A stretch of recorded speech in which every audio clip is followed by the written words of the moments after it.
Hi all, a WhatsApp message from me that isn't asking for money this time. I just wanted to update you on how the end of the Posh Outdoors community round went. So it finished on at midnight Eastern time on April 30th, and we ended up with more than $790,000 of commitments, which we were unbelievably happy with. There was a huge flurry of investment in the last few days, particularly the last 48 hours, and it's allowed us to focus now on phase 2 of Skyridge Glamping. So phase 1 is the 5 mirror cabins that we're opening. We've set the date now for June the 19th. We are about to order another 5, which would be awesome to do phase 2 this year. And then we're going to be looking at location number 2. We've got a few great options, so I'm looking forward to keeping you all posted on that without the incessant requests for money. So yeah, just thought I'd let you all know. It's been a real journey, as you all know. I'm glad to have brought some of you along with me. And yeah, onward for Posh Outdoors. Super exciting times. Bye-bye. Hello, friends. Welcome back to another unique hospitality podcast episode. I'm your host, Connor Schwab.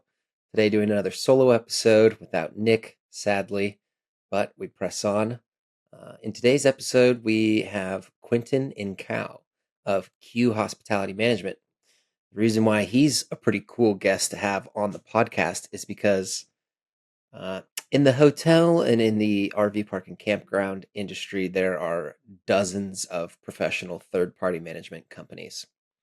Third-party management is basically what, if someone is a developer or an investor in hospitality projects or campgrounds, oftentimes they don't want to actually manage the asset. They want to pay someone to manage the asset. Those are known as third-party management companies. And as I said, there's people in the hotel industry and in the campground industry. There's a bunch of different great options for people who do this. But in the glamping space, there really isn't anyone who is specialized and focused on doing this for glamping. There is a little bit in the unique stay, at least more in short-term vacation rentals, groups like Vacasa. So it's a little bit more there, but less so in like landscape or glamping. And Quentin is one of the, if not the only person who I'd say is a real professional who has a company that's totally focused on this niche. So we're going to get to dive into a lot of really interesting, like nuts and bolts of going through launch and going through, day-to-day operations, which I think will be super helpful with things like reservation management software, like housekeeping, hiring, different tech stacks, a launch checklist. He's taking a really exciting glamping property through launch right now, and he's done a lot of pre-development consulting as well. So we're really excited to have him on. Some other announcements about the podcast. We recently partnered with a group called Double Take Media. So they're now managing all of our social media, including Instagram, TikTok, YouTube, LinkedIn. And it's been pretty awesome. Basically, we just give them the content episodes and they manage our posting schedule on all of those things. So that's been phenomenal. If you also find that you don't have time to manage posting on those channels and you just never find the time to do it, I recommend checking them out.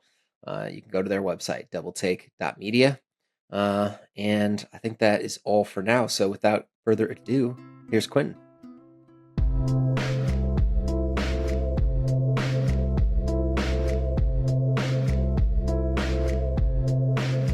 Right. Quentin, welcome to the show. How are you? I'm doing well. Thanks so much for having me. Appreciate it. Of course. Yeah. Thanks for being here. Really happy to have you on. Been long overdue for this. And there's a couple reasons why I was really excited to have you on the show. And first is there's not really anyone offering third-party management in the, unique or outdoor hospitality space that's offering third-party management. There's not really anyone doing it as far as I'm aware. I think, you're the guy who's kind of stuck his flag as doing third-party management in outdoor hospitality, which is exciting. So we're excited to have the experience of someone who's worked on a lot of different projects, which we'll get into in a sec. And then I know Quentin because, we've worked together for a long time. Quentin does a lot of pre-development consulting when properties are under construction and looking to launch or so we've worked together kind of on the feasibility study side on a number of cool projects. Probably one of my favorite and what I think is going to be one of the most successful projects we've worked on, which is Prospect Lake in the Berkshires, which I think you introduced Sage on. That one is awesome. Kind of a landscape hotel on a lake, 2-3 hours north of New York City. And then we worked together on a really high-end RV park resort in Florida, and I think a couple other ones. And so, yeah, Boof, I'm super happy to have you on. And then also you're working with Two Capes Lookout, which is kind of the brand new glamping project on the scene on the Oregon coast, my hometown. Funny enough, it was just my dad's 68th birthday, so happy birthday, Dad! And I surprised him and his 3 siblings. So I had my mom, dad, and then 3 aunts and uncles, and booked them a surprise birthday out at Two Capes Lookout, the new property that Quentin and his company are doing the third-party management for. So they literally just got off their weekend and said they had an amazing time. They said the property's stunning, the units are stunning. They even got some sunshine in April, which is rare for the Oregon coast. My God. Thank you. So, it sounds like they had a really special time, and Quentin helped me plan that little surprise birthday. So thanks for that, Quentin. Of course, absolutely. It was great to have him. Yeah, so we'll just start, to get right into it. If there's a kernel of wisdom that you have, either from operational insights or like a thoughtful touch that you incorporate into the guest experience, what might that be? Wow. Where to start? I mean, obviously the goal for any operator, whether it's a glamping resort, an RV resort, independent hotel, the 3 segments we kind of cater to, but one of those entities, somebody who's listening probably is running or wants to run. At the end of the day, we're there to create an experience, whatever that experience is. So that thoughtful nugget, if you will, of what we do for the guests or how we might wow them is really, dependent on your property. It needs to be creative. It needs to be thoughtful with respect to the location. So for example, at Two Capes Lookout, there is a local chocolate company that makes sea salt caramels, perfect for the ocean. And they make them in town and they put them in these little packs. And we have a little note from Two Capes and from the candy company. It's a nice couple that own it that are based out of Portland. And it's us supporting a local business in town, but it's also a thoughtful gift, we think, because it's sweet. We have a little note on there that says, we hope we sweeten your stay. And it offers them, a little discount when they go into town and buy chocolates to bring home. So it's a surprise, along with a handwritten note from the general manager as well, to every single person addressed to them. On there, he might call out, so great you drove all the way from Portland, or happy birthday, or what have you. So really trying to pay attention to why they're there. And so thoughtful aspects or thoughtful gifts or little keepsakes like that. We like to do some of the more, traditional ones might be, we alert guests ahead of time so they can start planning their stay by sending them a link to our online digital guest directory, which we've specifically curated for them and has all sorts of adventures and excitement. We send that through our PMS and that lands with them.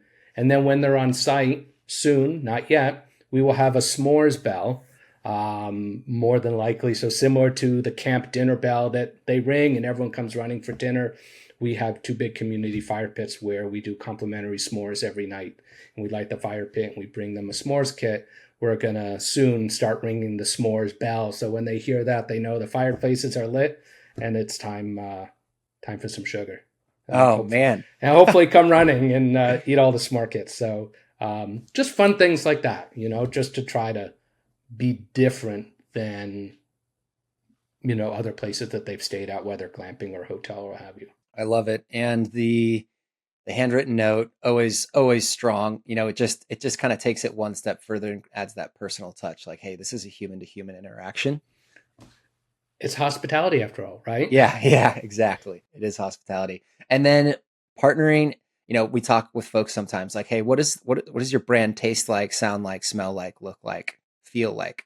And I love how you said we have the sea salt caramels, and it's like, hey, our property overlooks, the saltwater ocean. So our taste is saltwater caramels. Like that's perfect. And and and what a win-win for both businesses, right? And they probably, I don't know, do they just give you the chocolates for free, or do you have to buy those? No, we buy them 100% because we want to support them. We're there to support them. The guests are staying with us to support us. So we want to support, local entities in town, and soon we're going to do the same thing with a local soap maker, and somebody who does wildflower seeds as part of another program. So we spend money with the local vendor to support them, and then the guests spend money with us. So it's a buy. That's great. And I think guests are looking for that more and more, one of one experiences, localized experiences, small business where it's like, hey, these chocolates I can't have anywhere else, only in this little beach town in Oregon can we have these chocolates. And like that adds an element of just feeling good and uniqueness.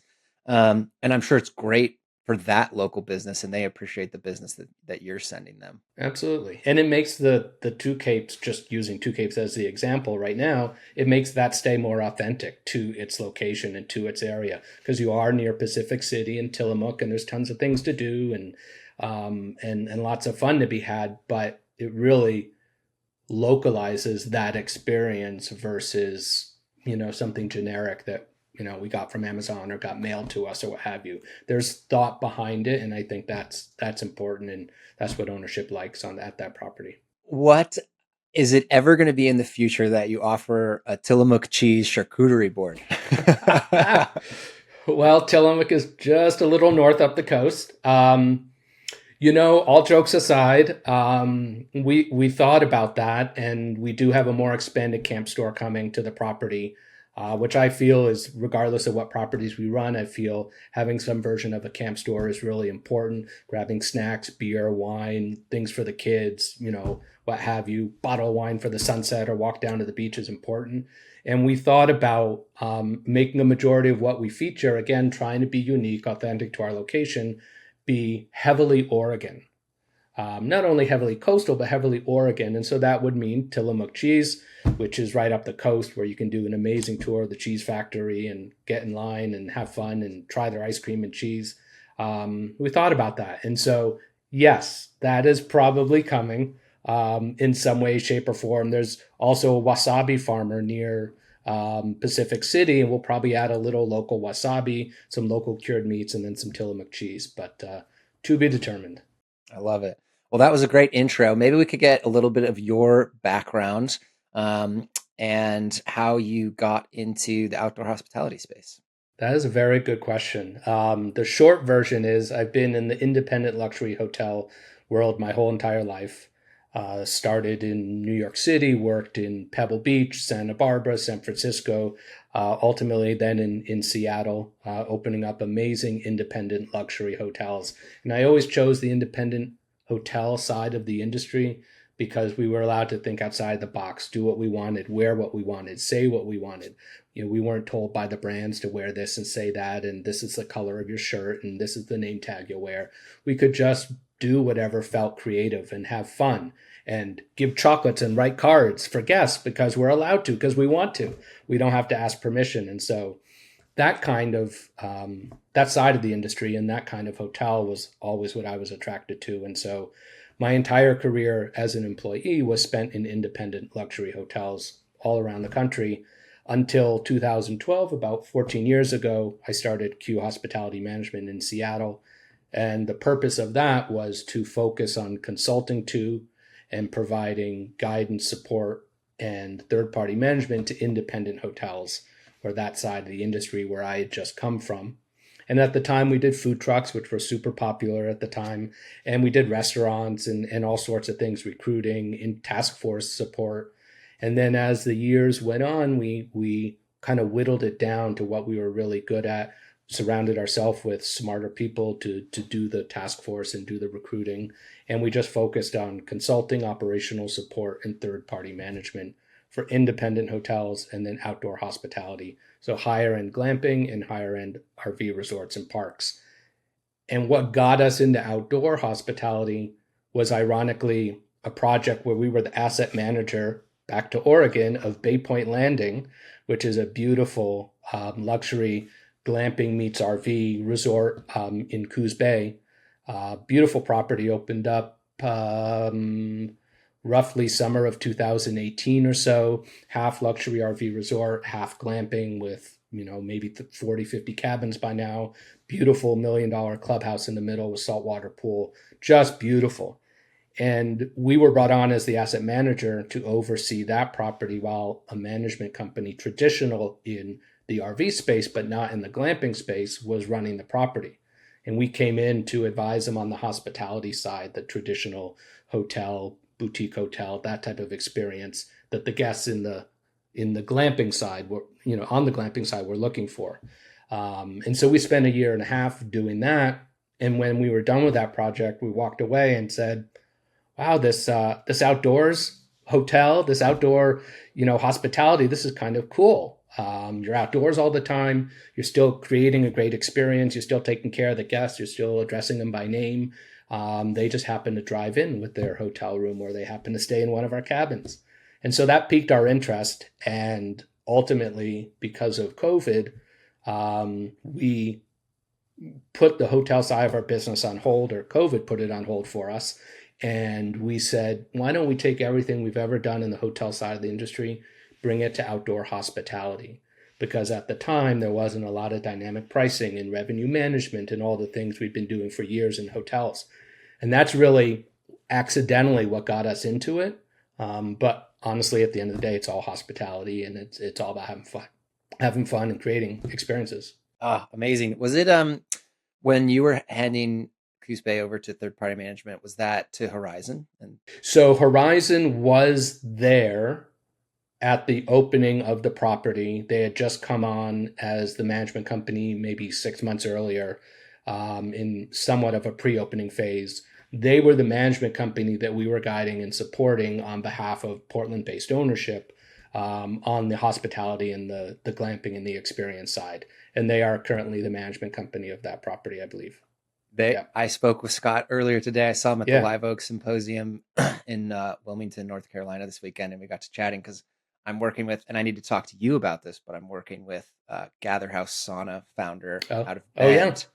And I was chatting with her of like, hey, we want to expand your sauna, and like we should talk with Bay Point Landing and Two Capes Lookout. So we should have an offline conversation. Well, and we are looking at putting saunas at the property because we're in the woods on the edge of a cliff overlooking the ocean. We have a waterfall on the property that's coming out of this old quarry, and it's just ripe and ready for some nice cozy saunas that would fit into the property. So offline indeed, no problem. Cool. Yeah, that'll be fun. We were just talking about if there was a like coastal checkpoint of having maybe like 3 of these mobile sauna locations as you move up and down, from Bay Point all the way up to Pacific City, and guests who are traveling the one could try to hit all 3 of these kind of, somewhat hidden saunas, and go on like a scavenger hunt. Oh, fun. Yeah. How cool would that be? That would be fantastic. Well, we are looking to add, 1 or 2 to the property as part of the experience. So, and saunas, people love saunas, whether dry or wet or what have you, whether it has a view or doesn't have a view, wood or electric, people love it. And it's our property feels very healthy and nature-like, and I think saunas do as well. So that's a great one. You don't have to get me going. I love them. Did you have to weigh, particularly for Bay Point, because I know you guys chose a sauna, did you weigh between a hot tub versus sauna, and what informed that decision? That was done before we got involved. So I can't answer that question. The point that we got involved, the property was essentially open on the RV side, but the cabin side and the glamping side was just opening. And so that's when we came in. Most of the facility, 99.9%, with exception of what do we do to enhance the services, the experiences, do we add food trucks, which I think Scott did down the road later.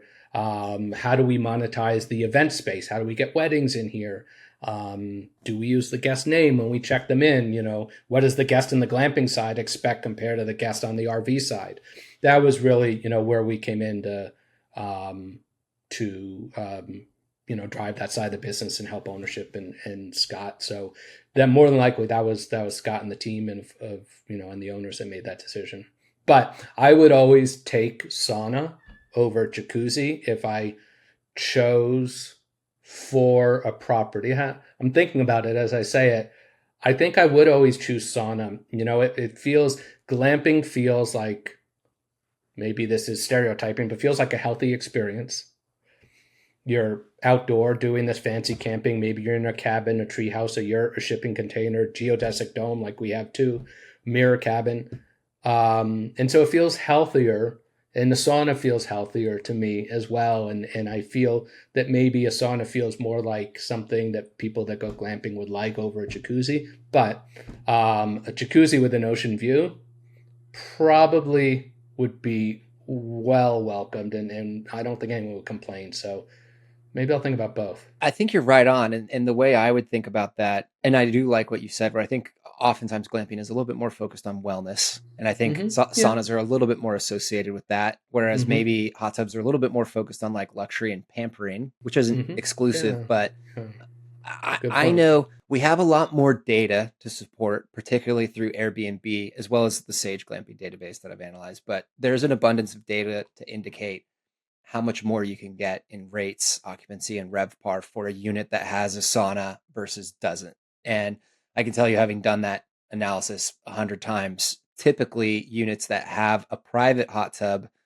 the RevPAR can be anywhere from 20 to 50% higher than units that don't. And usually a unit that has a private hot tub is going to be nicer than a unit that doesn't. There's going to be other things that factor into that. But just that statistical data of 20 to 50% increase in RevPAR, particularly if it's a cold location, makes a huge difference. And I'm looking into tracking that with saunas, but we just, Airbnb isn't tracking units with saunas and without saunas yet, or at least you can't filter by that. And I don't think there's enough units in the glamping space with private saunas to have enough data. That's really important data, because and we're going to talk about this, I know, but you really have to make your property unique, whether you add a sauna and a jacuzzi, or you add both, or you add neither, or what have you, to stand out from everyone else who is also, creating an experience or what have you, up and down your coast, up and down the woods, wherever you live in the country, kind of thing. And so thinking like that, how do I increase revenue and RevPAR, ADR, and how do I increase the experience by adding cool amenities like that? And I know your survey at Sage also tells us about food and beverage and the difference when you have food and beverage versus not, and what that does to rate, which helps with revenue, which is ultimately what we need at a property to be successful. Yeah, it's huge. And basically what we see, like, if you want to break into the $400, $500, $600 a night, like, you need F&B. You need food and beverage. Yeah. Interesting. And yeah. And one more thing to think about operationally with a hot tub versus a sauna is hot tubs just come with a lot more maintenance. You're thinking about having to maintain the chlorine levels of the water. You have, hundreds of gallons of water that you either have to be managing or cleaning entirely, weekly or monthly or in between guests. So that just the time intensive and cost intensive nature of that is a lot more complicated than a sauna, where the cleaning process is a lot easier. 100%. And there's a difference in some cases, at least in Oregon, this point that we found out, between whether you need any specific permitting and or you need any health department inspection. And a pool and a jacuzzi, totally different. The sauna, they're like, yeah, go for it, put a sauna in. And so from that perspective as well, operationally, and that's a lot of what people need to think about when they create these experiences and they put in the hot tubs and the jacuzzis and the, whatever they might put in, is how is this going to work operationally? And are we going to be able to efficiently and effectively operate whatever we're putting in, keep it clean, keep it maintained, keep it working, call somebody when things don't work type of thing, versus, oh, wow, it sounds awesome to have, but we're not exactly sure how we're going to take care of it. So really, really good point. And that's kind of why we've gone the sauna way at Two Capes, is just, it feels more coastal. It feels more glamping. It's a lot less maintenance, which means it's more cost effective operationally.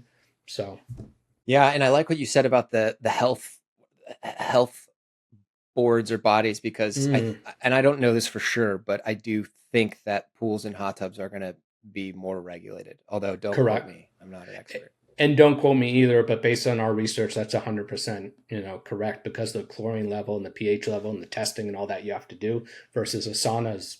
I'll basically wrap this up to the listeners and say you can pretty much guarantee that if you put a private hot tub at a unit, I would be willing to stake my reputation that you could make 20% more on that unit at a minimum.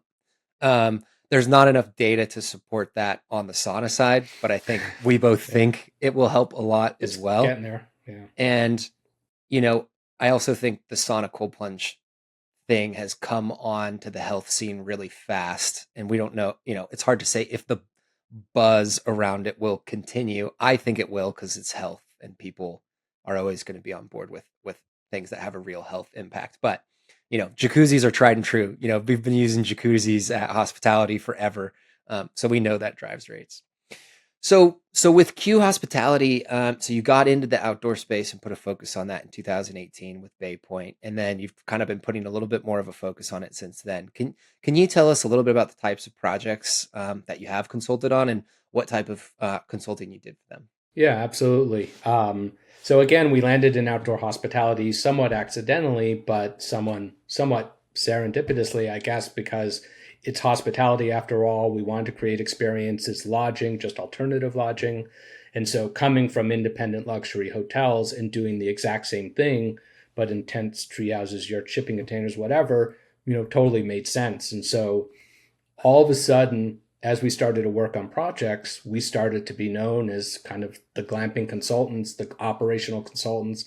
And now, thankfully, we get lots of call for third-party management for glamping, which is wonderful because, again, it's like running a hotel. And I think that's where we're different.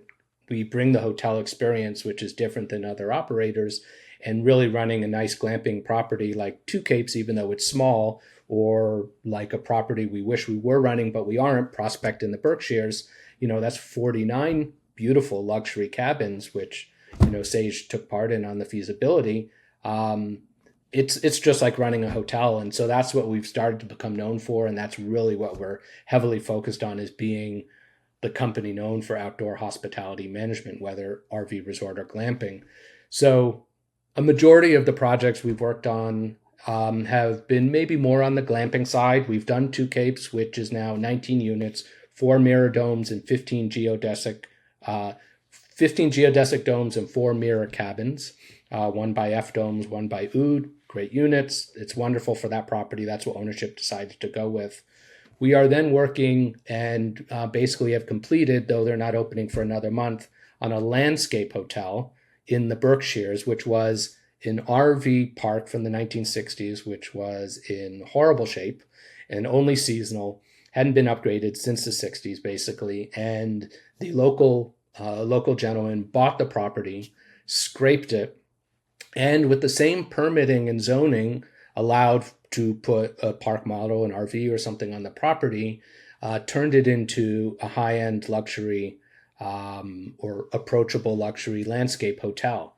And landscape hotel, and this is interesting because at the same time we were working on one in Maine for another company that owned an RV park. They were going to get rid of the RV park and put park models on it. And the same permitting and zoning for an RV park allow you to put park models because technically these cabins made by whoever are on wheels. And so they're movable and they're certified as a park model. And so this concept of landscape hotel was starting to come into play over the last 3 years that we've been working on these projects. And we see that as a balance between glamping and hotels. It's a hotel that immerses you in nature or is immersed in nature, and you're inside and you have floor to ceiling glass, and it's like bringing nature inside while you lie in bed and you see the bear and the deer and the elk and the lake or whatever it might be. So we're doing the Prospect, and that is a landscape hotel. It's beautiful on a lake in the Berkshires, clubhouse, saltwater pool, beautiful saunas, really incredible project. And then there's the glamping, which has become popular, that hotels are adding on to get into the glamping business. So we've worked on a lot of independent glamping projects or outdoor hospitality projects that are just that project. But we've also done work for a resort called Skamania, which is a high-end, luxury hotel on the Columbia River, opposite, on the Washington side of the river, facing Oregon, which I know you know. Beautiful property, high up on the ridge. Beautiful tree houses, traditional hotel rooms. They wanted to add glamping a couple years ago, and so luckily and thankfully, they came to us and we helped kind of guide them in what to do and what to have in the units and how many people to fit and what have you. And so that's another example of people getting into the glamping business that are already in the business, but they're adding the glamping on as an alternative experience to their property, which I thought was super unique. So those three have been, recent glamping focused. We have one other potential project that is that we're working on that we can talk about, that is 3 locations near Glacier National Park, near the west entrance of the Grand Canyon, and in upstate New York, that will be all mirrored cabins as well. And the ironic thing, and you probably come across this, is they're calling it glamping, but the property we just opened in the Berkshires, they're calling it a landscape hotel or a hotel. But it's still a cabin out in the woods, with beautiful experience, great nature, and cool amenities. So, it goes both ways, obviously, depending on what you want to call and what you want to be known for. But those are some of the fun projects we're working on. And then we have a couple RV projects we're negotiating as well. Ah, amazing. And the one, I know which one you're talking about with the 3 locations. They're in fundraising, right? They are in fundraising. They are looking for final funding and investment to close that development opportunity. Their proof of concept will more than likely be these 3 locations. Their goal is, 12, 15 of these around the country, but they are just in final discussions and still open to meeting investors that want to invest in the first 3 locations, essentially, of these really unique, super cool properties that they're going to have these 30 to 40 mirror cabins on, and clubhouse and food and beverage experience, so that we can get that rate. Well, I someone from that group reached out to me. I need to get back to them, but I hope it all works out. I'm going to call them back and get the latest. But so the 3 projects that you mentioned on before, so I'll just maybe add a little bit of clarity for the listeners. So Skamania Lodge is like an international destination. It's huge. It's got zip lines and ropes courses, a hotel. And I used them for a comp in a project like 3 years ago when they were under development for the tree houses. And I think now they're getting like 600 to 900 or north of that a night for those. And it's like similar for the tents, similar for the glamping tents too. Oh yeah. Yeah. So just super impressive rates from when I last checked. And then I think Two Capes Lookout is going to be, just because of its locations and its units, like I think it's going to start getting huge press in the West, maybe even nationally. And then I think Prospect Lake is going to get, I haven't been to the site personally, so it's hard for me to fully say, but from the photos and renderings that I've seen, like I think that's going to, in 2 years, like that's going to be a household name as far as, what you're pointing to nationally as one of the like top landscape hotels in the country, independent landscape hotels in the country. Yeah. And I think so as well, and I think that's a segment that's gonna come out of, this hotel meets glamping or outdoor hospitality. Is, a lot of people are doing glamping locations, a lot of people doing RV resorts. I think landscape hotels, or a version of, that is gonna, start to get really popular, because you can monetize a property if you purchase an RV park and flip it to a glamping or a landscape hotel, dramatically different, from $75 a night to $475, a night or whatever. So obviously there's costs associated, but I think it will be as well. And it's located in the Berkshires in Massachusetts, which is kind of like the Hamptons is to New York. It's near Tanglewood, and it's near ski mountains, and close to Boston. It's a fantastic location that's close to everything, yet it's far away and immersed in the woods. So that's a great example of priceless location that just needed to be reinvented and reloved, if you will, into what it is. Yeah, super cool project. That was a classic example. I think we did 3 versions of that feasibility study over 3 years before we finally got, everything 100% dialed right. And, Yeah. that was a fun one. Complex, lot of reworking, but I Oh, think for that sure. got the job done.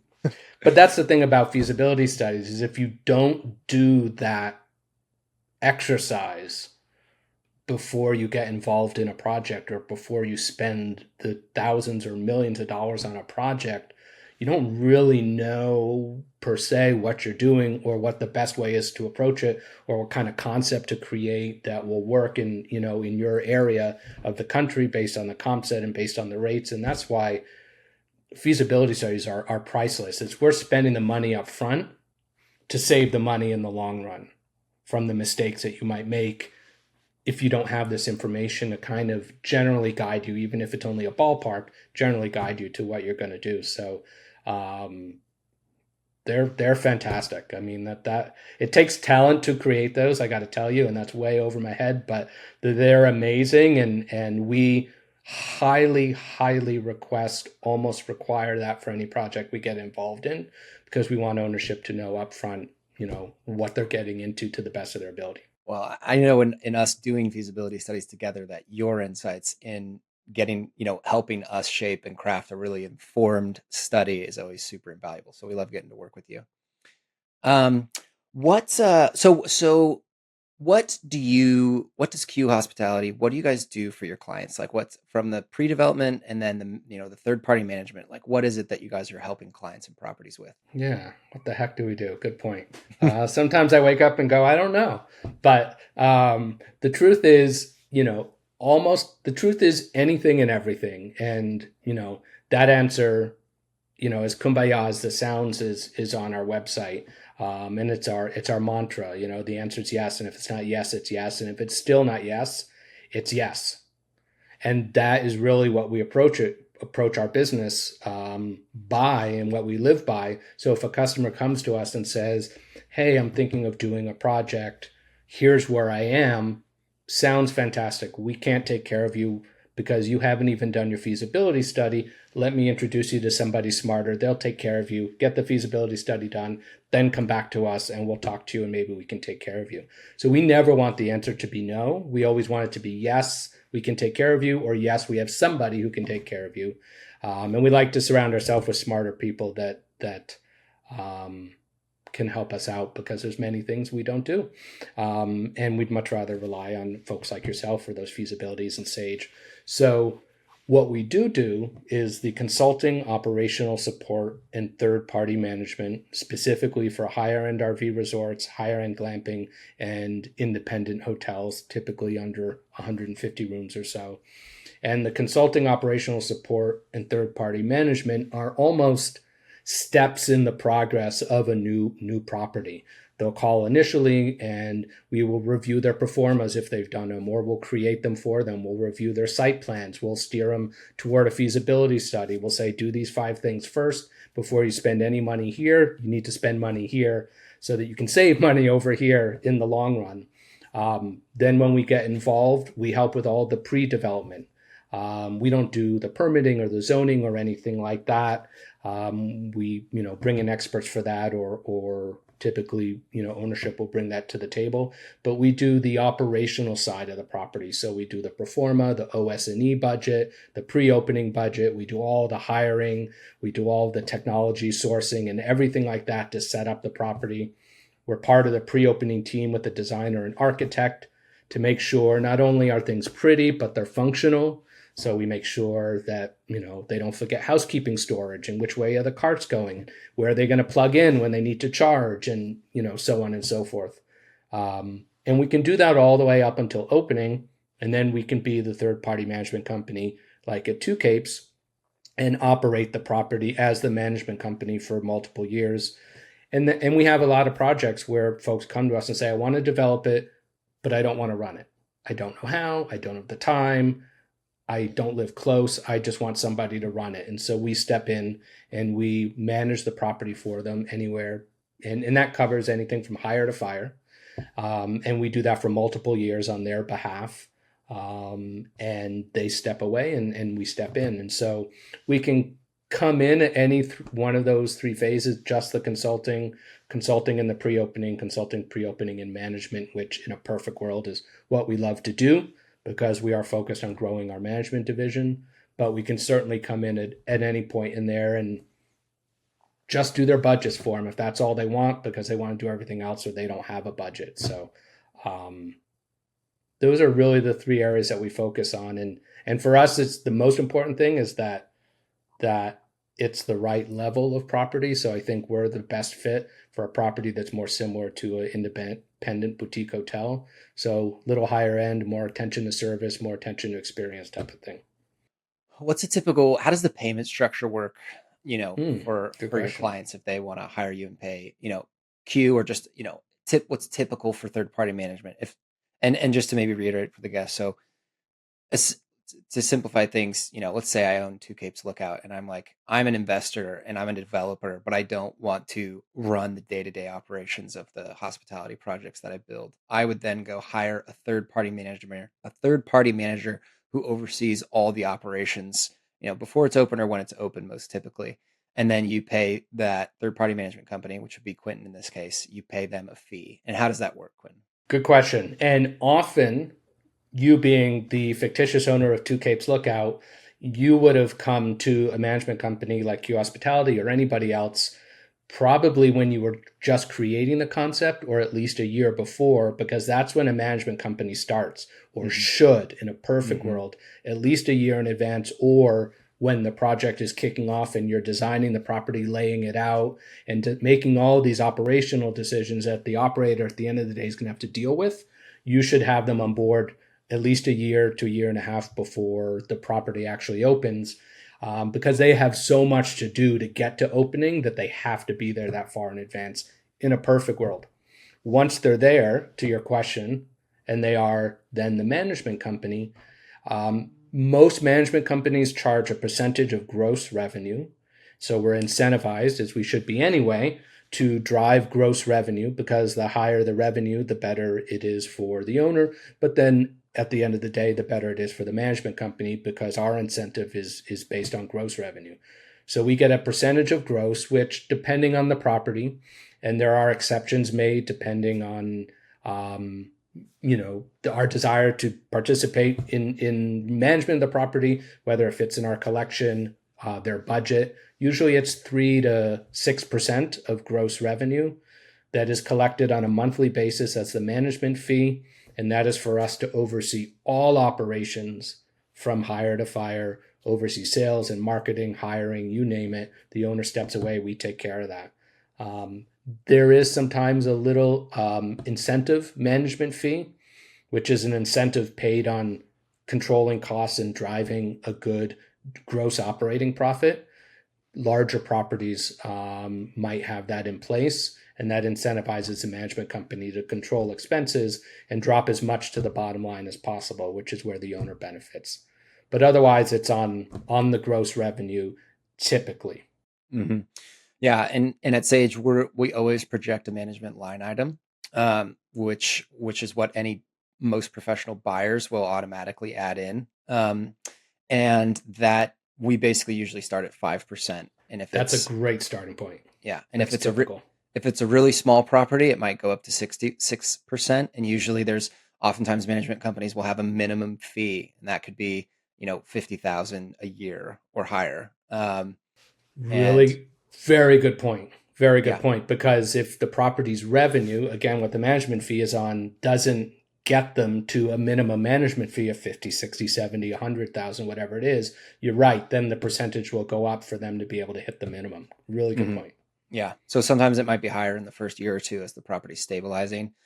And if it's a really big property, usually it's lower, so yeah, if it's a 10 to 15 unit property, it might be 6% of revenue. If it's a 80 unit property, it might be 4%. It's just kind of how we would think about it from a base case. And it sounds backwards. Wait, the smaller my property is and the less revenue I'm generating, you're going to charge me more. And then the more revenue I generate, you're going to charge me less. But if you think about it, to make it worthwhile for a management company to be there, which any owner is typically hiring because they want the property to operate more efficiently, more effectively, and they will benefit from potentially higher revenue driven by an experienced operator, that'll easily cover the fee versus if they didn't pay the fee and they had lower revenue. But it does sound backwards, but you're exactly right. That is exactly how you have to look at it, because there is a minimum to make it worthwhile for a management company to get involved. And then that dollar amount on an annual basis, the company has to be able to afford in order to have that management company. And sometimes additional line items, some management will do like a la carte, where it's like, okay, is the accounting and bookkeeping going to be done by the management? Is the marketing and advertising going to be done? And, things like that, which could cause it to go up or down. So let's talk about you mentioned something earlier where it's basically that people should get a management company involved 6 to 12 months or even more before they open. And if you're a really small property, maybe you can get away with 6 months. If you're a really big property, you're going to want 12 months before opening or more. Why is that? What are the things from a management and operations perspective do you need to be doing before you open? Yeah, really good question, because you're right. What do we need to do that we're going to end up having to deal with once we're open and once we're the operator? And the answer to that would be a ton. It being involved in advance while you're laying out the property, figuring out how the traffic's going to go, where housekeeping storage is, where the front desk is going to be. What about when the front desk is closed? How do people check in? Where do they go? What are we doing with laundry? Are we doing it on site? Can we truck it off site? Is there even a company here that does it off site in, XYZ location? So being a part of the operational side of the setup of a property, along with the architects and designers who often make things very pretty, but not always functional. And, often ownership as well, especially if they haven't been in the business, they have an idea of what they want to do with the property, but they don't think of the operational side. And so we're really there to guide and help pivot and turn, the decisions toward, okay, how do we achieve what you want to do, Mr. Owner? How do we make it beautiful, Mr. Architect? How do we make it functional for us, the operator? So at the end of the day, it works, because it has to work at the end of the day. And we can't have a mess on our hands or have to drive a half hour to the laundry room to get, housekeeping supplies. So we come in and strategize on how to best set up the operation while they are building it and putting, concrete down and septic down and sewer down and, power and everything like that, so that the end result is a easy to operate property. And we have to do the pre-opening budget and the pro forma, and we source in the OS&E budget. So we do all the sourcing for the OS&E. That usually is done many months before you open, because you need to have it ready once your units are open if we're doing cabins, so we can start setting everything up. So all of those budgets and all of the contributions towards setting up the future of operations and the pro formas and what have you, is why a management company should be involved very far in advance versus too late, when you've built what you've built and now you have to operate with what you want to operate at, which, may or may not work ultimately. It's such a good point. And once you put the foundation and the utilities and the roads in, you can't undo that most of the time. Right. So yeah, really having a detailed, thoughtful plan of all right, where is laundry being done? How is housekeeping going to do room turnover service? Where are the golf courts going to charge? Where are the linens going to be stored? All that it's such a critical part of your operations that it needs to be considered. And that's something where you can add a lot of value. And how about, you mentioned OS&E, which I believe stands for operating supplies and equipment, right? Bam. You got it. Yeah. Can you tell us a little bit more about that? How you approach that budget, where you find these things, what tools you do, if there's a percent of revenue that you're putting towards it, like budgeting, just some broad strokes. Yeah, that's a good question. So, not to make things even more complicated, but you got it on the OS&E. Operating supplies and equipment is our responsibility. F&E, furniture, fixtures, and equipment, is typically a designer's responsibility. And that typically is what it sounds like. furniture, fixture, and equipment is things that are permanent, things that are attached to the wall, so on and so forth. And then operating supplies and equipment is exactly what it sounds like. They're movable, they're easy things. So it's the terry and the linen, the pillows and the mattresses, the pens, the pencils, the notepads, the golf carts, the technology, the computers, the TV screens, the desk, the lights, all of those things we put into a 30 tab budget that's broken down by guest room, guest amenities, bathroom, whatever it might be. And we go through that whole entire tab, all 30 tabs, and we input however many rooms are in the property. And then we look at it and we decide, okay, where are we going with the designer? What's the look and feel? Is it modern, or is it more rustic wood, or does it feel more campy, or what have you? And with guidance from the designer and the architect, if there's one on board, or the owner who says, I want everything to feel like XYZ, everything's in black. For example, we will then start sourcing through vendors in our database that we have partnered with for 10, 15 years, that we trust and we know have really good product, are typically made in America or made locally or what have you. But they're people we know and people we trust, people we've done business with. And so we continue to try to support them when we source the products for OS&E. But often what it is or how it looks or the color that it is often guided by ownership and the designer. And then we go out, find samples, bring them to the table that are close to what we approximated in the budget. And then once we've decided, yep, that's it, then we order it when we're ready and have a place to store it, and then eventually install it into the guest room. So lots of research, lots of samples go into figuring out, and lots of mock rooms. If you have the time to do a mock room where you buy one of everything and set it up and look at it and go, ooh, that doesn't look good, let's get rid of it. Then you've done that before you've bought 40 of them. Yeah. Yeah. And you can imagine if it takes someone, 2 to 4 weeks to send you something. And then if you want to change and it takes another 2 to 4 weeks, like you're going to need, 3 to 6 months at least to do that exercise properly.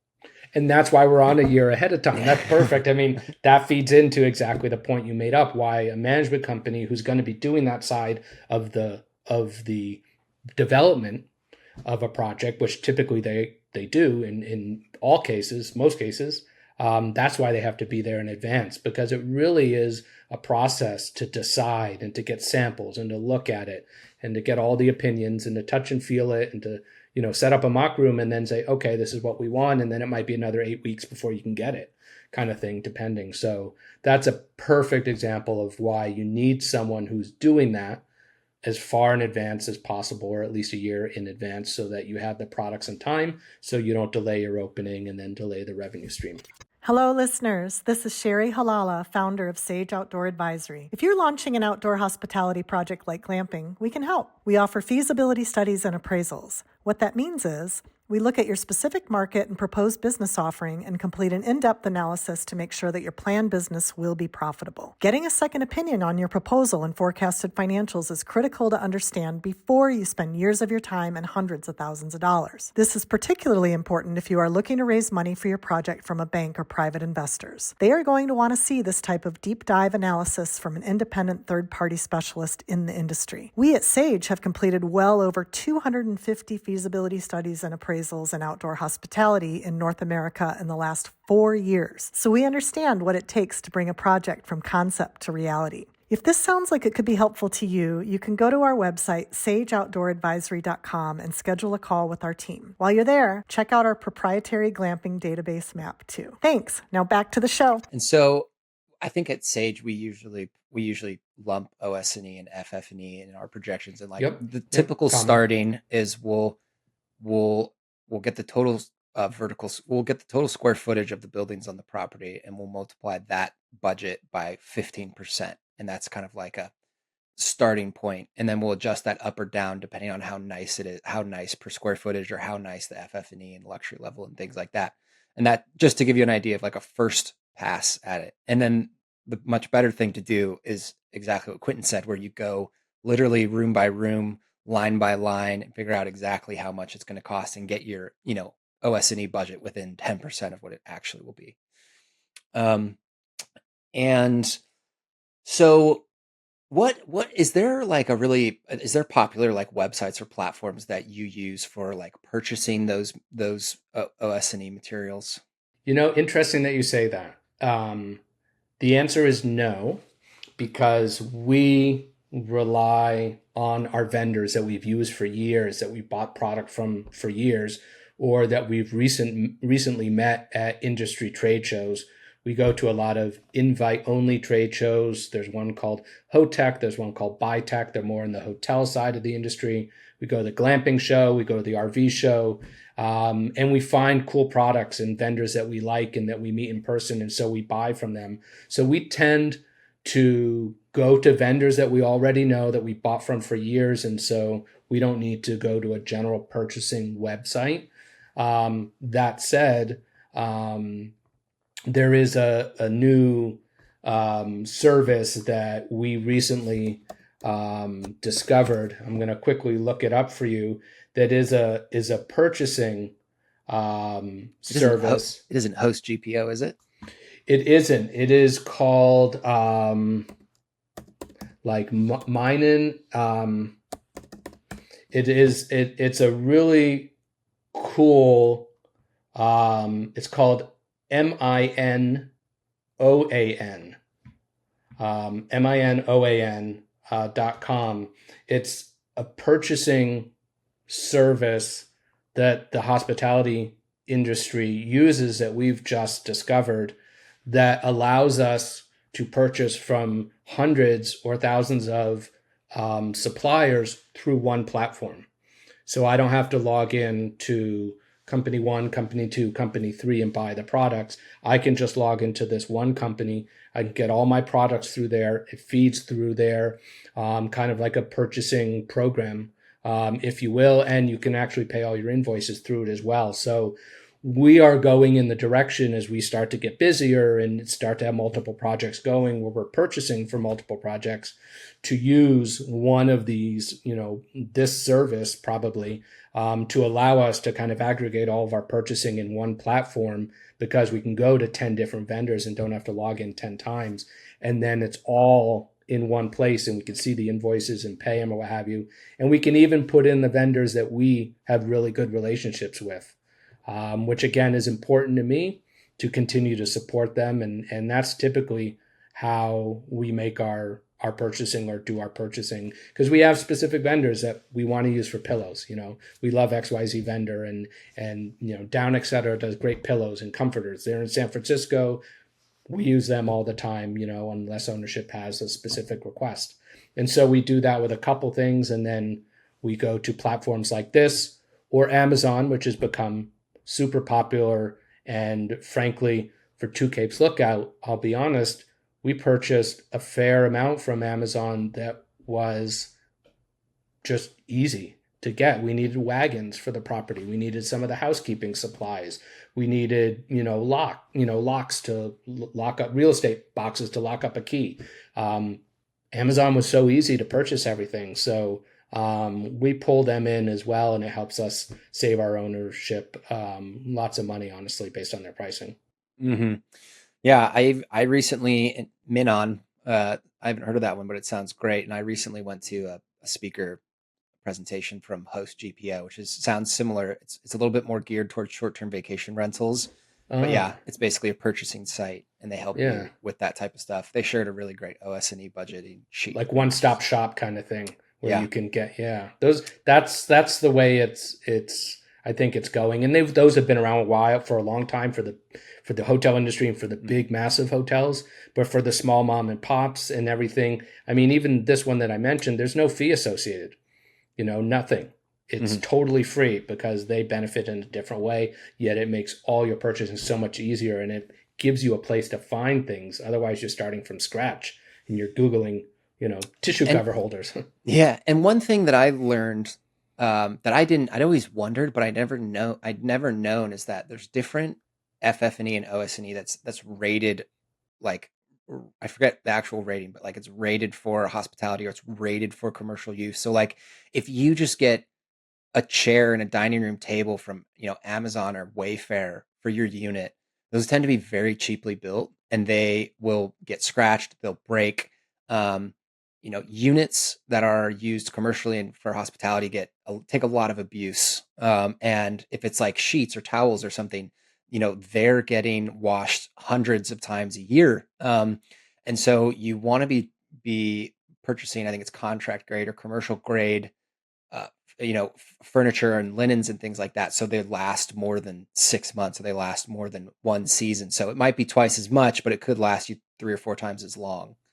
Which makes it a quarter of the price at the end of the day. Yeah. If you do that math, but you're 100% right. And, and those are the challenges we see sometimes is people love this, love that, but it's meant for home use. It's meant for residential, and it's not commercial.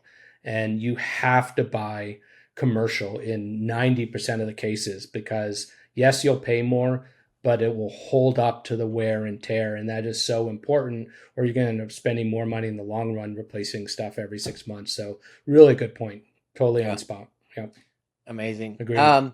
So going back to the launch checklist, how about there's a couple things that come to mind for me. I was speaking with a group recently, and they were like, hey, we're opening in, April. And I was like, oh, nice. How's the website and the social media looking? And they're like, oh, we haven't started yet. And I was like, you guys haven't started. So, I mean, one of the first and most important things is get your website going, get your social media going. And the most important thing for your website is that you have an intake box that when someone's been on the website, either a pop-up pops up 10 seconds in, which is the most effective, or just somewhere where it's like, hey, when we launch in 6 to 12 months, be the first to know about availability. Put your email in here, because you want to start building your customer email list as soon as possible. And then you want to give people a chance to start following your social media so they can see the construction and the journey happening to build anticipation and suspense.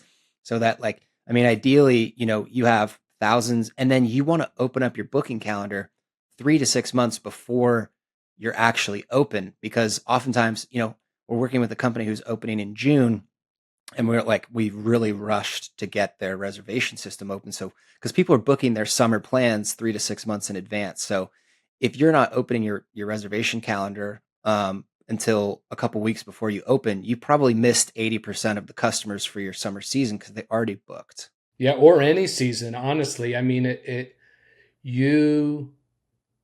is almost more important than anything that you do for a project,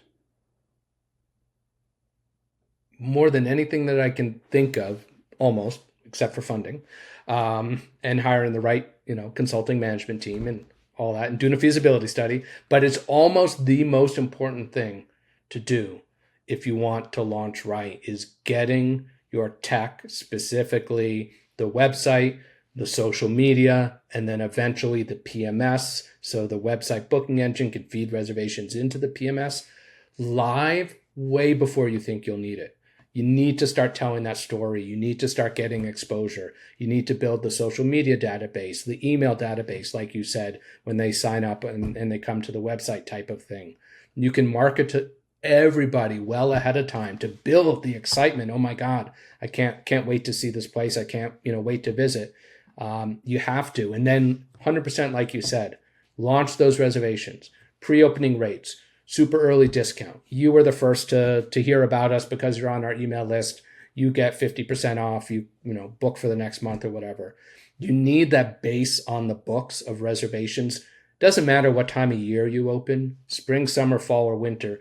You need a base of reservations on the books so that you have money in the bank, because that's advanced deposits. And those advanced deposits will help carry you when you open and you're slow, which every property is typically slow when they open, especially if you open in the off season like we did, which was, not the most fantastic time of year to open, February, March in Oregon, as you know.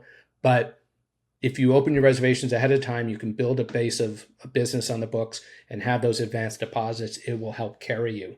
And frankly, you have to do it. You can't just open your property and assume people are going to come.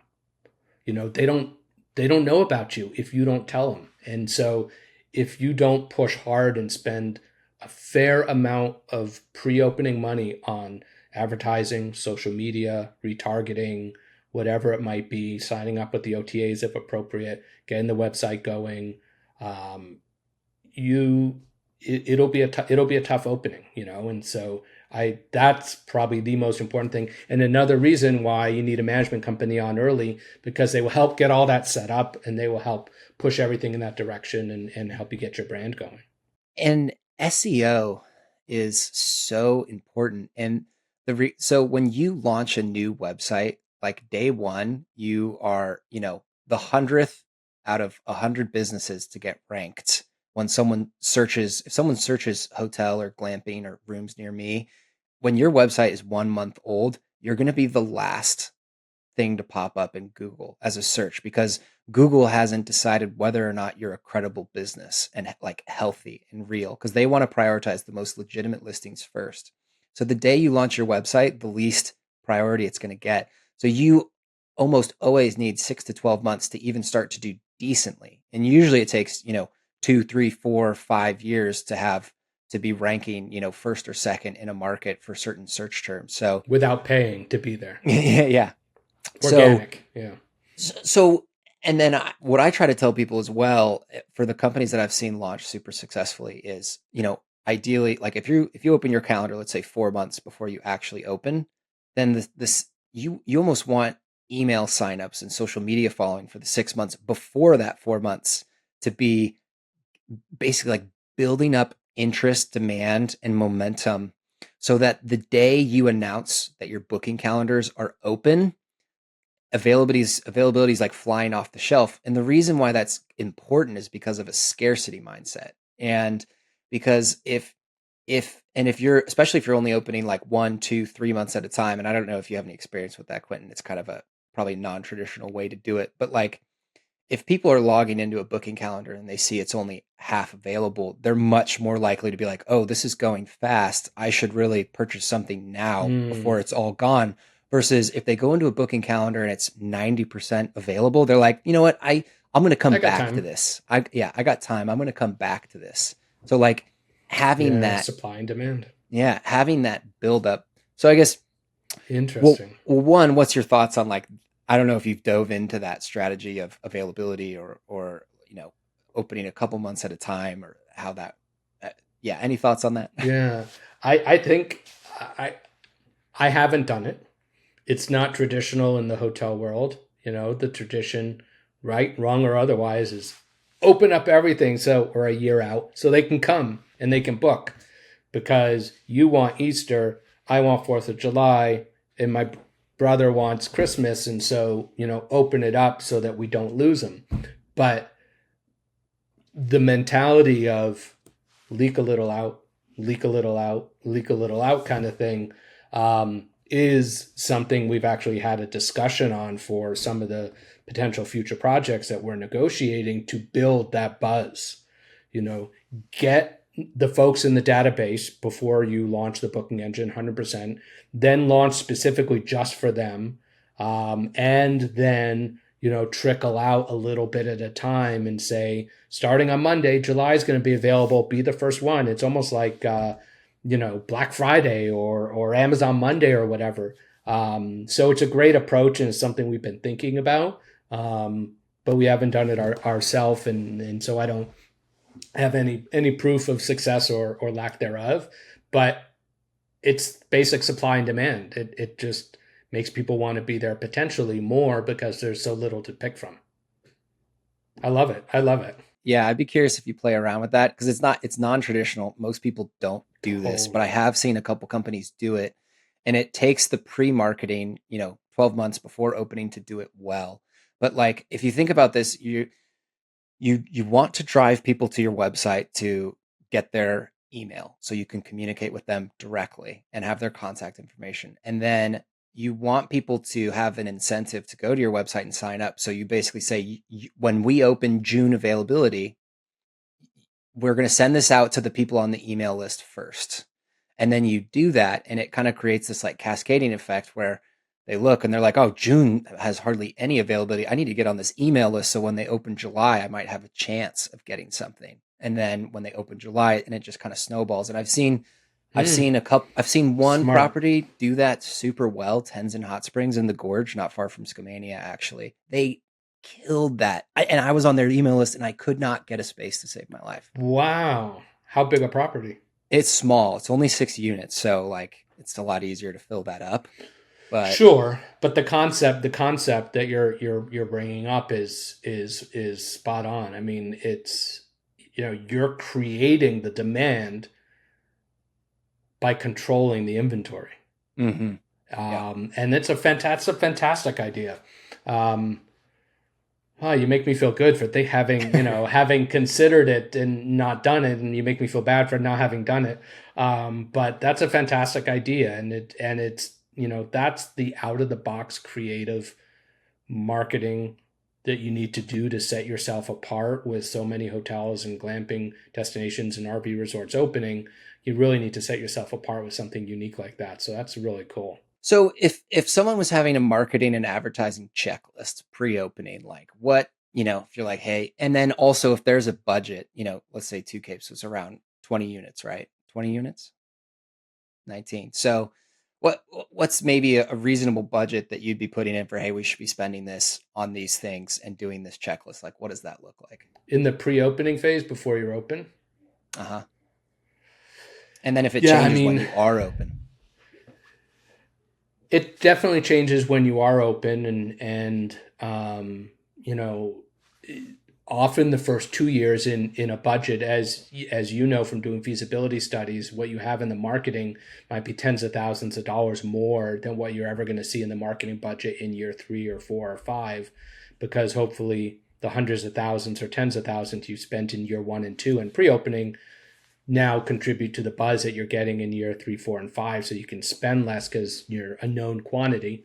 So really, a budget is hard. It really depends on the property and honestly what you can afford.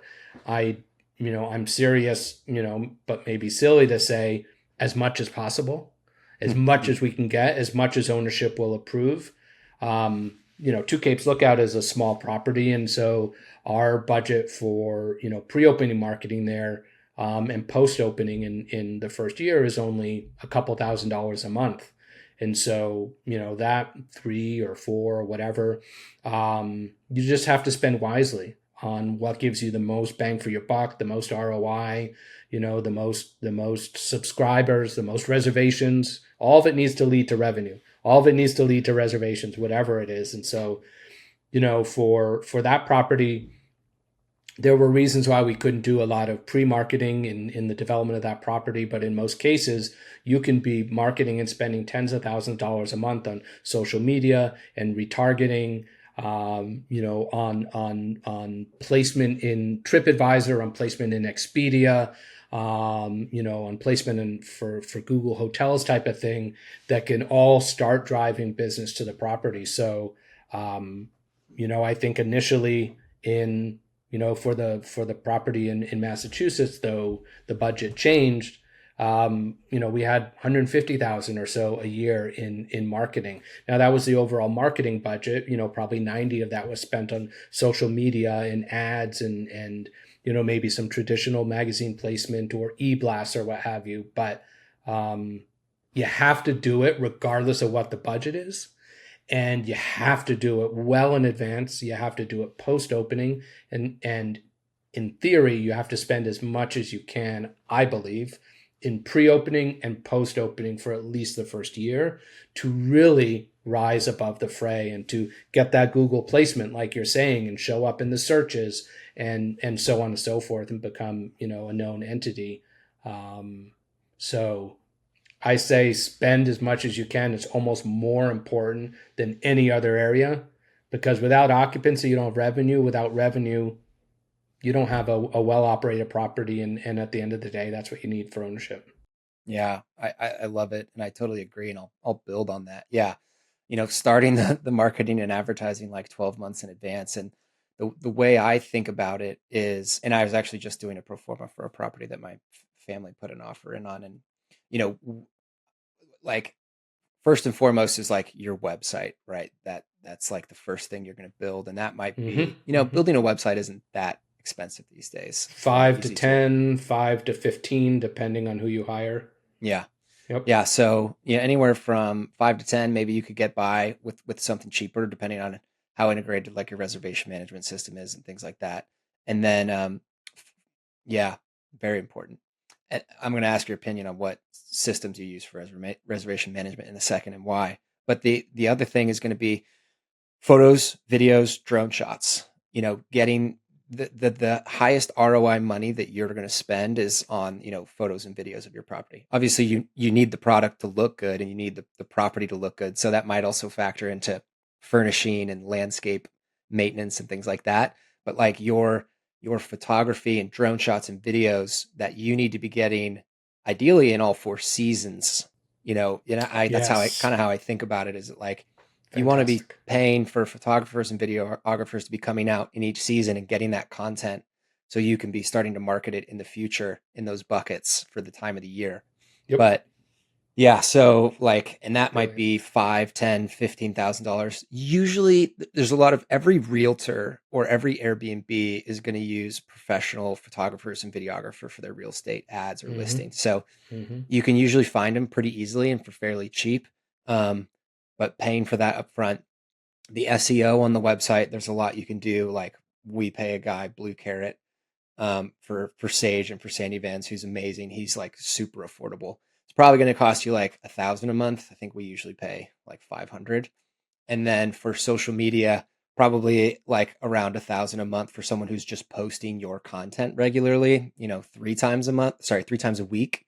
We use Double Take Media now for both, for this podcast. And you could probably do it for like $500 a month. And that's kind of like, bare bones, but super affordable. And then on top of that, if you want to do paid social, paid Google, paid priority listing on the OTAs, like you were talking about, at Sage, we're usually projecting in year, a healthy pre-opening budget. And then year 1, it might be 5 to 10% of revenue. Year 2, it might be, 4 to 6, and then stabilized in year 3, maybe around 2 to 3% is your marketing and advertising costs as a percentage of revenue is usually how we think about it. Does that fall in with your experience? Yeah, I would say that's fair. I mean, often the whole marketing, at least the way we do the budget, and we do our budgets per the industry standard on the hotel side of things. So it has a specific format called USALI, and marketing department is, its own tab within that, its own department. And often, the sales and marketing department, aside from the advertising, the whole department, which may include humans, may not, depending how big your property is, or may include outsourced vendors, like you just mentioned, doing some of the services, is 7 to 10% of gross revenue. And then within that is what you're spending, which typically falls in line with what you said, what you're spending on actual ads and social media and retargeting commissions and so on and so forth. So yes, that absolutely tracks. And again, back to what I've seen in feasibility studies before, and what typically should be done, is it's heavier as you open in the opening years for the first year or 2 or 3 until you've established yourself. And once you have, then you can draw down on that and you can, certainly spend less or spend in areas that have proven to give you a good ROI. So, yeah, I'd say you're right on for, kind of the range of where we land depending on the project and budget. Let's talk about, well, one, maybe reservation management software. And integrations with OTAs. It's not something I really know a ton about, but can you just like maybe school us on the basics of how that works and maybe what you'd recommend? Yeah, boy, that's a very good question. So the PMS is the property management system, or what some people call a reservation management system, because it does take all your reservations, but it really is a property management system because it manages your property.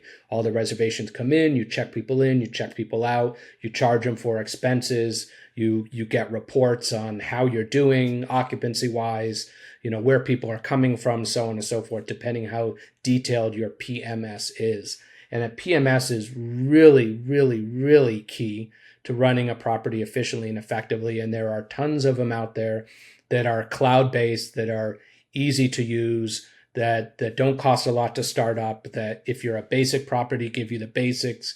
If you're a detailed property and have more revenue centers, like a camp store and a restaurant and a bar or kayak rentals, you can get a more robust PMS. But some version of one, we highly, highly suggest. We require it in our operation, and we bring, specific PMSs to the table depending on the project. But we highly recommend a property management system to operate your property versus people have to call in and make a phone call to make a reservation, and you write it down on a spreadsheet or do something like that. Tied to the PMS is a booking engine, or again, reservation management system, as some people call it. But the booking engine is the widget on your website where people can actually put in the dates and put in how many people and how many dogs, and then click submit, and they can see what's available at your property. And then they can continue to make that reservation if they hopefully want to. And then that feeds right into your booking engine, or into, your PMS. And that will fill up, your screen where you have the bars and you have the different sites that you have. And it will start to fill in, almost like a game of Tetris, all the reservation tiles on specific days for specific rooms, that type of thing. So the PMS, got to have it in order to be able to communicate to the world what you have available 24/7, 365.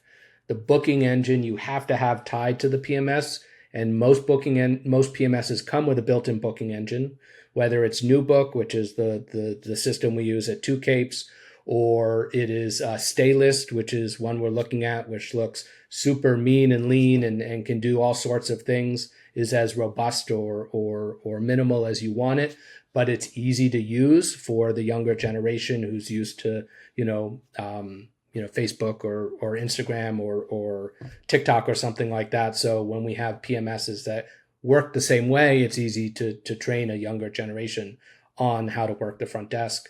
Regardless of what system you use, RMS, that's a big, robust one if you wanted to use that. They all do various different things differently, but they operate your property. They provide a booking engine, and they provide you connection to the world to book you 24/7, 365. The more robust ones connect to OTAs, whether it's HipCamp or Spot Tonight or Expedia or Airbnb, whatever you want to connect to that makes sense for your property. In a perfect world, they connect to your PMS. So when they make a reservation, those reservations in Spot Tonight, Airbnb, whoever, come right into your property management system. So now you're pushing availability to the OTAs. You're pushing availability to your booking engine, which now people can access on your website. And when you connect that to TripAdvisor, or you connect it to Google Business Profile, now people can see all that availability. So it's a must to operate efficiently and effectively, to have good systems like that, specifically ones that can interface to other technology providers, revenue management systems, OTAs, more robust POSs, point of sales, if you have a camp store or a big restaurant where you need something, a little bit better. Oh God, we might have to do a whole episode just on the tech stack. The tech stack could be an hour-long discussion on the pros and cons of, why use CampSpot, why use Stay List, why use RMS, why use, Toast as a POS. So using Two Capes as an example, it's a fairly unique glamping property with 20 units, 2 different unit types. Mm-hmm. Yeah. Maybe a little bit of camp store purchasing things, but not exactly F&B. What reservation management system would you probably lean towards, and what booking engine would you lean towards in your experience for a site setup like that? A site setup like that is basically just room revenue or site revenue, if you will, with a small amount of camp store, even though Two Capes eventually will have a lodge with a cafe and other stuff like that. But for a property like it is right now, It really depends what you want out of it.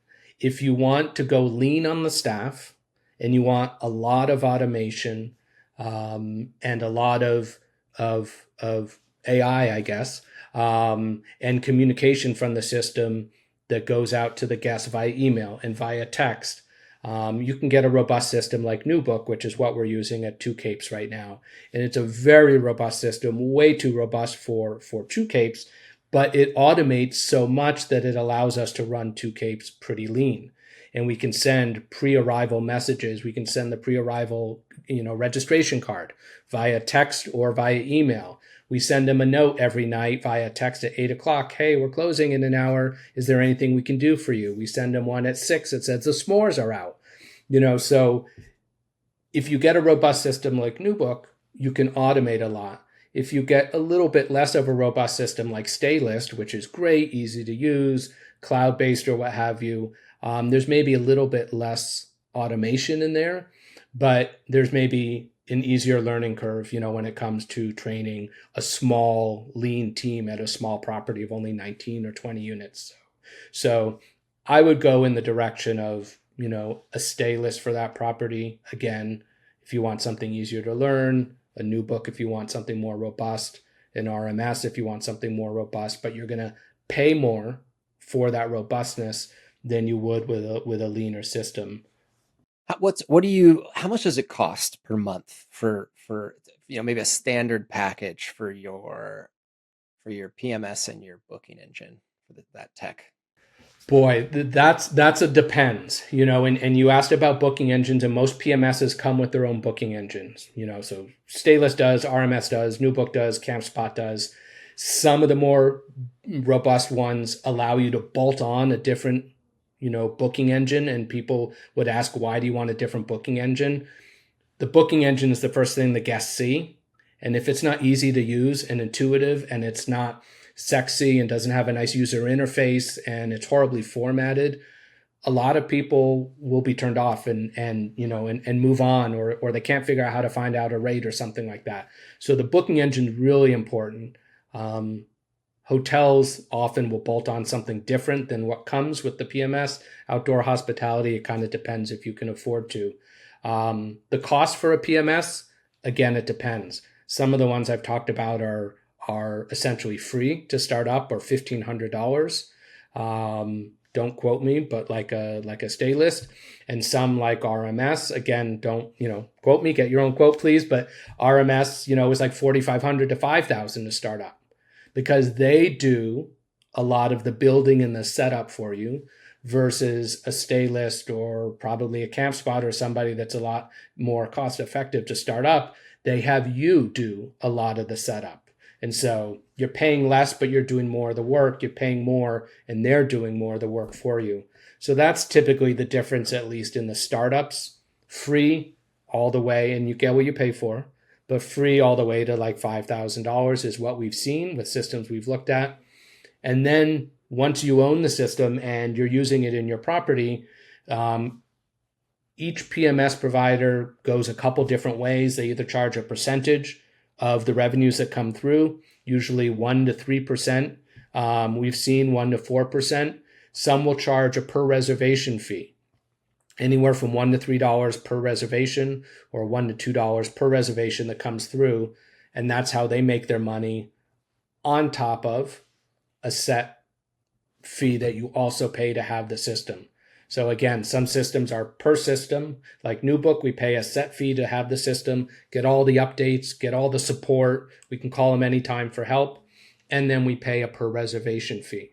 And we made that calculation and decision to use them because of how robust they are, but they cost a little bit more to have, versus you go with a StayList and you essentially pay per reservation. So if you have very few reservations, you're going to have a small monthly fee. If you have a lot of reservations, you're benefiting, but so are they, because their percentage of your revenue is a lot higher. So it really depends what you can afford, and if you get a lot of call-ins versus website reservations, because call-ins don't cost anything with most PMSs. It's the website reservations that cost, and that's where you pay on a per reservation basis. how hard is it to switch systems? You sign up with one group and then you decide, oh, this isn't for us. How hard is that? Hard. Oh, that is probably the biggest nightmare I would always try to avoid. Easier said than done.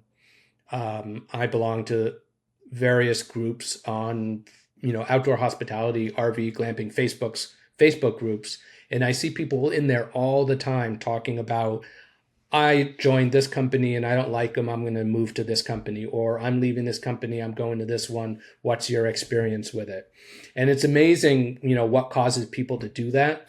But I would tell you that to the extent you can, try to choose as right as possible in the beginning. Do your research, do the demos, ask the questions, go to the Facebook groups and ask the pros and cons of anyone who's using the system. Go to like a software rating system on the internet, Capterra or something, and look for reviews and stars, of the system. Because a transition from one system to another while you're live and open is an absolute nightmare. You have to retrain the staff on a new system while they're still operating the old system, because it has to take you till Monday night and then Tuesday morning you start the new system. So they have to learn both. And you have to get all the reservations in the old system into the new system. If the old system doesn't download nicely, because why would they want to?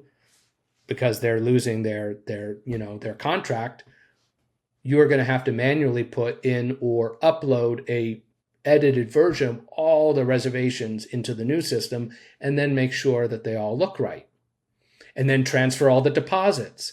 And then maybe the notes don't transfer. And then you have to hook up to your booking engine and the OTAs, and it's just endless. So I would advise anyone considering it, don't do it unless you really, really have to, and try to do as much due diligence, your own mini feasibility study on your PMS that you choose before going into it. So at least your eyes wide open versus having to pivot through and cause that chaos in your operation. Easier said than done, but it happens. Totally. Critical. That is critical.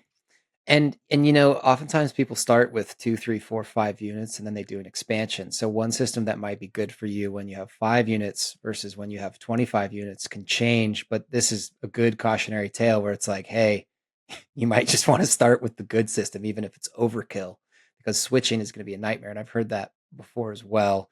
And it's a great cautionary tale, and probably a great reason to hire a management consultant who's familiar with all these, so you don't have to do all the learning yourself. There you go again.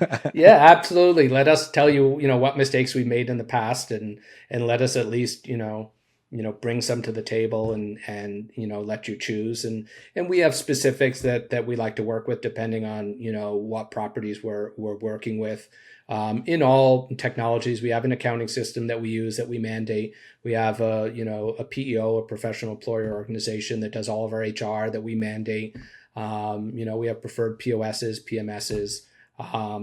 But do your research. And if you don't know what you don't know, hire someone to help you, and don't try to find the cheapest one, because you will get what you pay for. If it's super, super cheap, it probably doesn't do a whole bunch of things that you probably want it to do. And maybe you don't know that you want it to do that. So that's really where, help comes in. If you can afford to do so, it's highly suggested. Yeah, that's big. That is big. All right. I want to shift gears and talk a little bit about, talk briefly about housekeeping. Oh, boy. And, I know at Sage, what we're always thinking about is, what we're always trying to calculate is housekeeping going to be outsourced and done offsite, or is housekeeping going to be done by paid staff on site and the laundry is done on site? And those two financial equations are very, very different. And maybe I'll just start by how we usually look at it. If you're going to do it on site, you're out assuming that you have staff, that might be anywhere from 18 to 25, $30 an hour, depending on where you are, to pay an hourly staff to turn over your rooms and do your laundry on site, and, take a golf cart from the room to the laundry. I think someone did a study on like the auto camp golf carts, and they drove like 6 miles a day on average. So it's a huge amount of distance to be going. But those are, if you think about having laundry facilities on site, that's going to definitely change your water and sewage requirements. Probably going to be really hard on septic. And so that's something to keep in mind. But your cost savings is also immense. So yeah, we usually think, hey, if you have a paid staff, it might be 18 to 25 bucks an hour plus the laundry on site, which is just the utilities on site, maybe $5, probably less. But if you're going to be outsourcing it to, like, think of an Airbnb cleaner or a professional hotel cleaner, like I think Airmark is a big one. And then that might be, you tell me, but basically, like, when I've searched for quotes, that can be anywhere from, usually 40 to 50, $30 to $50 an hour. And if you're doing one unit, it's going to be way more than if someone's doing 5 units because their travel time. But yeah, how do you, is that accurate with your experience, and how do you budget that, and how do you advise clients on that piece? It's a really good question. I think I want to draw a line in between housekeeping, as in housekeepers cleaning the rooms and cleaning the public areas, and the laundry of terry and linen, because that's technically 2 different things, and all of that can be outsourced. Half of it can be outsourced. One of it can, it totally depends. And so on the housekeeping side of things, I think that we've always approached the housekeeping side as something we want to keep in-house and have employees who are trained by us and use the right verbiage and know our mantra and know our service focus and know the property, versus bringing an outsourced cleaning company, maybe like an Aramark or, like Molly Maids or whatever. I'm just, making it up. But there's often not the same attention to detail from a company that's outsourced. It's not as dedicated as an employee who counts on that as their full-time job and knows the property day in and day out because that's what they do. With the outsourced company for housekeeping, you have the challenge of, well, these 2 clean today, and then tomorrow it's going to be 3 different ones, and then Thursday it's going to be 2 other ones. Now, of course, you can mandate in your contract that they're all cross-trained. They've all been to the property. They all know everything in a perfect world. But I think that's a challenge. We looked at that for the Massachusetts project. Do we outsource to a local company? Because there's a lot of hospitality at like $38 per room cleaned, I think the price was, or so. Or do we bring it in-house and we pay someone $20, $23, $25 an hour, and they're our employee and we can use them for a whole bunch of other things, and they live and breathe the property, and so there's maybe a better guest experience there or attention to detail when cleaning. So that's a challenge, and I think I would only ever outsource the housekeepers when I was in a location that was tough from a staffing perspective. Or there was just such a great company that you knew they did amazing vacation rentals locally and they could, they could do your hotel. The laundry side of things is a huge challenge. And to me, the challenge when we think about this, when we advise our client, often it's mostly dictated, and you brought this up, Connor, on, are we on septic or are we on sewer? Can we even do laundry? Can our septic, our leach field, whatever, can it handle laundry? Oh, it can't? Okay, well, we have no choice, so now we have to outsource. So now let's see if we can find a company to outsource the linen. If we could do it on site, I weigh the cost of all of that equipment bought up front, the cost of $20 to $25 an hour for laundry people, and that ongoing cost to always have that there, and kind of compare that to what it would cost if we outsourced it.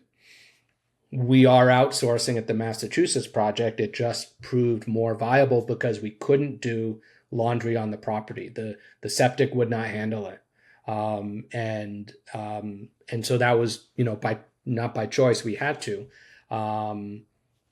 With Two Capes Lookout, we were in the exact same scenario. We're not hooked up to city. We don't have the ability to have our septic handle that. So we had to go toward outsourcing. So sometimes it's dictated. And so in the Two Capes Lookout scenario, we went with a local provider that was another hotel in the area doing laundry already. That relationship, ended up, morphing. And so now we are going to a traditional outsourced laundry provider, like an Alsco Linens or Mission Linens, or, those are a couple of the big companies that do outsourced linen. We are going to them out of necessity because our property can't handle it. But we always look at the pros and the cons to the cost up front of doing linen, and then the ongoing cost on an annual basis of laundry folks, and then outsourcing it and being able to just throw it in a bin and send it away, and then it comes back clean. The biggest challenge with outsourcing is you often can't have them clean your own personal linen. You often have to rent from the outsource company. If the service they provide is not, yes, we'll clean the linen that you own at Two Capes, they may mandate that we have to lease their linen, and that's the only linen we can get. And that often is the catch-22 with a lease company, is you have to use their linen versus getting really nice linen of your own and then having them clean it for you. So lots of what ifs in that scenario to figure out. Do you have I know this is so market dependent, but do you have Cost? a base number in your head of what it costs to turn over a room if it's in-house, done on site and with staff, your own staff versus outsourcing it? Cost to turn over a room. Let's assume you have 15 units, 20 units.